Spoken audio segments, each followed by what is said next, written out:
તો મિત્રો આજે અમે બનાવી રહ્યા છીએ ભેળ। અમારી ભેળ સ્વાદિષ્ટ લાગે, अच्छो લાગે વિડીયો તો લાઈક કરજો, શેર કરજો, કોમેન્ટ કરજો। તો હાય મિત્રો, અમે આવી રહ્યા છીએ ઉકાળો ભલે ન હોય પણ તમે ભેળ શાકો ત્યારે તમને એમ થશે કે અમારા મહાવીરભાઈની ભેળ સારી છે, સ્વાદિષ્ટ છે। ઉકાળા બ્લોકમાં અમારું સ્વાગત કરે છે।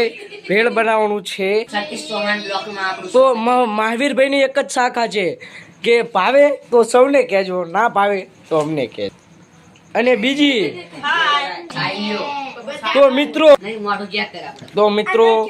આવી રહ્યા છીએ અમે ભેળ બનાવી। અમારા મહાવીરભાઈ એમ જ કહે છે કે આ ભેળ એટલી તીખી છે કે એટલી તીખી છે ભેળ કે ભાવે સાખીને તમે ચેક કરી શકો છો।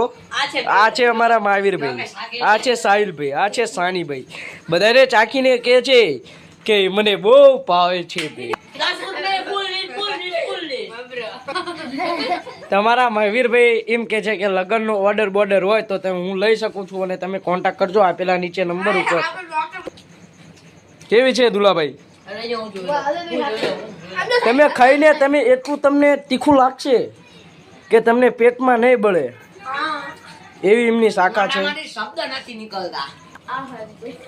તો હાય મિત્રો, આજ છે અમારું ભેળ ફેમિલી અને તમે ભેળ ફેમિલી માટે અમને કોન્ટેક્ટ કરી શકો છો નંબર માટે।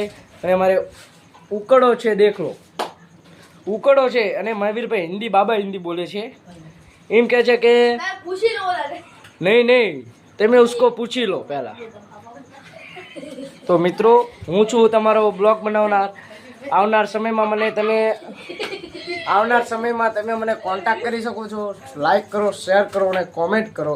તમને ગમ્યો હોય બ્લોગ તો અમારું જય હિન્દ, જય ભારત। તો મિત્રો આજે અમે બનાવી રહ્યા છીએ ભેળ। અમારી ભેળ સ્વાદિષ્ટ લાગે, अच्छो લાગે વિડીયો તો લાઈક કરજો, શેર કરજો, કોમેન્ટ કરજો। તો હાય મિત્રો, અમે આવી રહ્યા છીએ ઉકાળો ભલે ન હોય પણ તમે ભેળ શાકો ત્યારે તમને એમ થશે કે અમારા મહાવીરભાઈની ભેળ સારી છે, સ્વાદિષ્ટ છે। ઉકાળા બ્લોકમાં અમારું સ્વાગત કરે છે।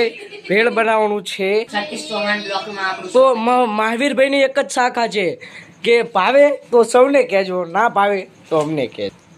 અને બીજી તો મિત્રો